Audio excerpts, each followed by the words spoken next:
Hey everybody, Derek here to bring you another video for The Walking Dead Season 5. I am officially done with my finals, so I can finally start making more videos and definitely help us count down to the end of the break in between Season 5 Part 1 and Part 2.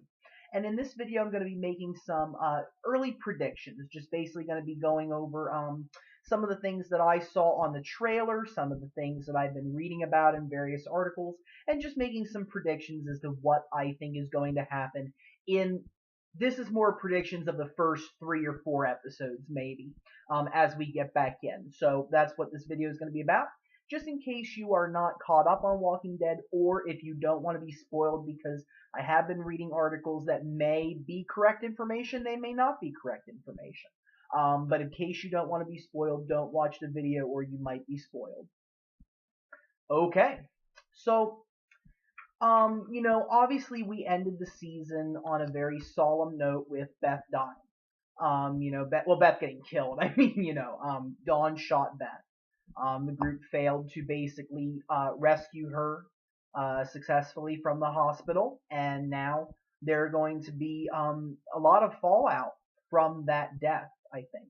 Because Beth definitely had a lot of connections to various different characters on the show, and I think that it's definitely going to hurt um, a lot of people going in. Um, a couple of things that I think we're going to see overall in the first couple episodes is I think that we're going to see obviously a broken group in the sense that they're going to be very emotionally devastated, I think, in many respects. I think that now that they realize that they don't have this cure mission anymore, they don't have Beth, they couldn't do anything to successfully rescue Beth. And I think at this point they're really going to be questioning, what the heck are we going to do to survive? What's the point anymore? I think that several of them will be asking that question. Not everybody, but I think that some of them will definitely be feeling the loss of the prison, Eugene's, lie, and the loss of Beth very hard. And I think that it's going to affect the group in many different ways. I think on the one hand, though, it's kind of a good thing that a lot of these things happen, because I think that what we're going to see is the group in some ways being more careful than they were in the past. Now, whether that's going to be a good thing or not, we don't know.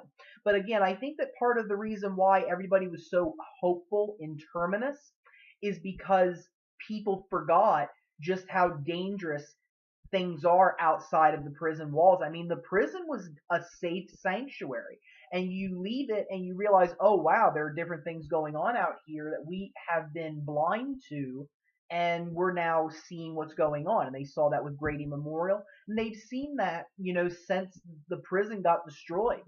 And I think that now we're getting to a point where they're going to be reverting a lot back to their season 3 stance, I think, on the way that they view this Walking Dead world. And back then, we had Rick basically leading the group, and we basically had people not trusting anybody outside that group. You saw that with Axel and Oscar and the rest of the prisoners. You saw that with Tyrese's group. You saw that with Randall even in season 2. I mean, these people basically established in season 3 that this is our group.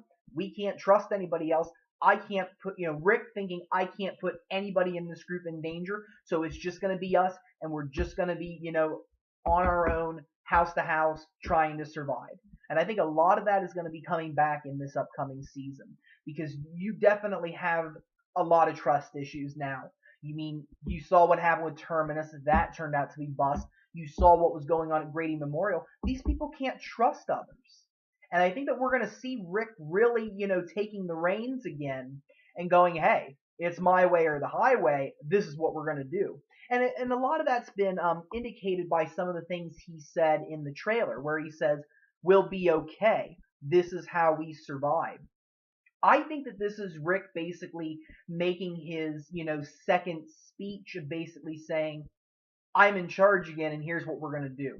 We're just going to, hey, we did it last winter, we're going to do it again. Well, not last, but, back in between season 2 and 3, they survived on their own. They went house to house, stayed there, took supplies, scavenged. They did what they had to do, and they survived. Nobody died in between there. And part of that's good story writing. But the other part of that is, that they proved that they could do it. And there's still people out there who have survived, outside of the walls of any place. So it's not impossible. But I think that we're really going to see that out of Rick. And I think that Rick is definitely going to be taking a lot of his protectionist standards that he's used in the last couple seasons back onto himself, and he's basically not going to trust anybody outside of his own group. And I think that that will have some consequences down the road. A couple of other things that I was looking at, obviously Maggie's going to be in mourning, and if you watched my video about Maggie and how she's going to react to Beth's death, that will give you some indication of more of that storyline. I'm not going to repeat it for this video for time's sake. And I also think, based on the things that I've been reading and things that I've been seeing in the trailer, it looks like they may come upon Wiltshire Estates or something very similar to it. What you see in the trailer is the group coming upon this wall, and it's like a gate, like it's, this big wall gate that opens up or shuts. And, you see them going through, like, different houses and seeing, that, they look abandoned, they look like they've been, through the zombie apocalypse, some of the doors were broken, things like that. And you saw them scavenging from place to place. You also see that they tangled with some walkers. Now, whether they were all walkers in that area or just walkers in different areas, we don't know. But we know that they're going to encounter walkers in the Wiltshire Estates. At least that's what I think, or something, whatever it's like. I don't know if it's necessarily going to be called Wiltshire Estates. It might just be a gated community. But for this video's purpose, I'm just going to call it Wiltshire Estates. Because what's going to happen, in my opinion, is the group is going to come upon this place, Wiltshire. And I think that they're going to think that this is their new opportunity. Because I think at this point, they're really going to need some kind of hope in order to keep going. Or what's the point? I mean, and everybody's different. I mean, I think there are some people in that group that no matter what, they would survive, even if all was lost. I think that Rick, Daryl, several of those characters they're not the kind of individuals that are just going to give up. I think that they persevere no matter what. And that's just in their nature. But other characters may not be as strong. And I mean, I'm not going to necessarily start going down that list. I think they all definitely display certain characteristics. But I think that as you'll see, some people are able to survive under certain circumstances in a good way, and other people just they don't meet up to the par of being able to survive without hope, without some kind of goal in mind. And that's the thing with Maggie. I mean, I think that part of the reason why she didn't really mourn Hershel's death is because she was motivated by finding Glenn. Then she was motivated by this cure. And I think that that was something that for her, if she has some kind of a purpose, she can, be strong under the circumstances and really, be able to be an effective survivor. But without her family and without any goals, we might see Maggie crumble. And several other characters would be just like that, in my opinion. But I think that when they come upon Wiltshire Estates, I think they're going to be very hopeful. Hey, this is our new opportunity. We can go in, we can take it, we can make it a new neighborhood. This is our chance to survive and not be out there. And I think that people are going to feel differently about that, whether they think it's safe or not. Now, in the comics, Wiltshire Estates turns out to be not such a good thing. And in the comics, they approach it a lot earlier, even before Hershel's farm. And what ends up happening is they go in there and they stay there for a night or two, and they think that it's safe. They find a couple walkers in one of the houses, but that's it. But the place is actually overrun with walkers, and what ends up happening is they basically get overrun, and one of the members, Donna, ends up getting eaten by walkers inside Wiltshire Estates. And we may very well see a death as a result of them going into Wiltshire Estates. Who it's going to be, I'll make separate predictions on that. But I would not be surprised if somebody did die within the next 4 episodes of The Walking Dead's season 5 part 2, because I think that we're in a different kind of a mode right now. I can understand why you might want to keep characters alive in season 4 episode, in season 4 part 2, but I think that now we're in a different kind of world. I think we're in a different kind of ideology, and I think that there's a lot more dangers out there than there were before. And I think that's going to be prevalent in this upcoming part of the season. Um, but I would have no doubts that somebody may die as a result of going to Wiltshire Estates or soon after because of something happening. I mean, we'll see what happens. But I think that this is what's going to basically bridge the gap between them finding this Wiltshire Estates and finding out it's bust. It's just no good. That's what I think is going to happen. And then, as we know, and from what Robert Kirkman stated, that they were going to be introducing a character in the latter half of season 2 who's homosexual. And that definitely raises some interesting points about characters who are, because there's a limited pool of characters that you can choose from who are in the comics. And those 3 characters are Aaron, Eric, or Jesus, Paul Monroe.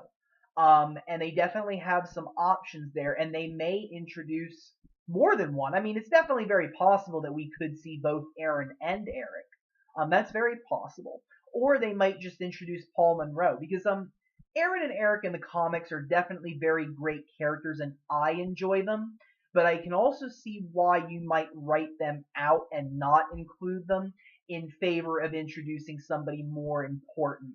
Because at this point, you really do have a lot of cast members. And it's like, I like seeing them, but what I'm concerned about is, can they keep everybody important? Which is one of my concerns about Beth, and like why I think part of the reason why they killed her off was just, the way the storyline is going. I just find that it would be difficult to keep her involved in a way that would make her a main character, that's somebody that, is central to the plot. And I worry about that as we go into the story that I think we're going in, where in the Alexandria safe zone, which is what they go to, they head into the Washington D.C. and they find that Eugene doesn't have the cure, but they end up finding this guy named Aaron, and they end up going to the Alexandria safe zone and they stay there. But a lot of the characters end up fading into the background quite a bit. You don't see much of Rosita, you don't see much of Eugene, you don't see much of Sophia, which isn't a problem for the TV show. You don't see much of Father Gabriel, and really a lot of the focus ends up being on like people like Rick and Carl and Andrea and Glenn and Maggie and a couple of others. But they really, and it's going to be hard if they want to introduce characters there to balance everything out. So part of me wonders, if they're going to be able to do that effectively, but I think that they can. And I also think that, again, we're going to see potentially one character die even before the Alexandria Safe Zone storyline. Plus, I also think there might be a chance that Noah might leave the group.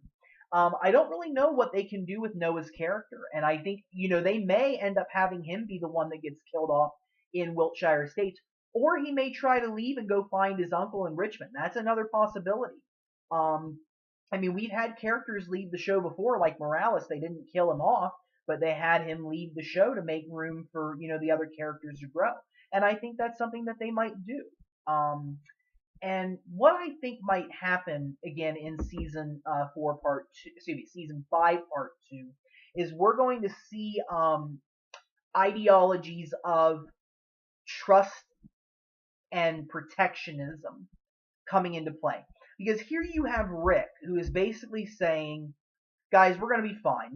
We've done this before. We will survive. And I think that the Wiltshire Estates, if somebody dies at Wiltshire Estates, which I really think is going to happen, that's going to push the idea of, Rick, no, this is not going to work anymore. Whether it's because there's more walkers, maybe it's because there's less supplies, maybe it's because, there is safety in numbers, maybe it's just we're getting too, going too far down the path of not being able to come back and being a human again, which we've seen, Rick going down that path. But I think that if they run into Aaron, Eric, or Paul Monroe, what's basically going to happen is just like in the comics, there's going to be a debate about whether they're actually going to go with them or not. They debated that before they actually went, and even as they were going towards the Alexandria Safe Zone, they were cautious. I mean, they were really scared. No trust whatsoever until they got there and found out that it was good. And I think that we're going to see that there. And Michonne makes the comment that convinces me that this is going to be it. She says, it's 100 miles away. Instead of just, or excuse me, what if it's somewhere we can be safe? Instead of just making it, we can be safe. It's a chance instead of just being out here. That's what she says. That's the quote you hear her saying in the trailer. I think that that's going to be Michonne basically, taking the stance of we can't make it out here alone anymore. It's just not going to work. And I think that that's going to be true. Again, I think that maybe somebody is going to die while they're at Wiltshire Estates or somewhere within the next 4 episodes that will basically convince people this is not going to work anymore. And if we keep doing this, more people are going to die. And I think that that's going to be the push that is going to take them towards whatever if it's the Alexandria Safe Zone, if it's somewhere different, wherever they're going to a new place, a new group, that's what's going to convince them, I think, to go towards there. Now, what's going to happen from there, I have no idea. We got to watch in order to find out. But I think that those are some of the things that we can look forward to in this upcoming second half of season 5. And I'm definitely very excited. I think they have a lot of great things, and I really can't wait. So I'm going to bring this video to a close. And again, I want to thank you guys for watching very much. Thank you. If you all have any questions or comments, don't be afraid to leave them. Feel free to subscribe. I have more videos coming. And if you guys have any video topics that you would like to suggest, don't be afraid to do so. I'm always looking for new ideas, and I will give you credit for any idea that you recommend that I use. Thanks, guys. Have a wonderful day. Thank you.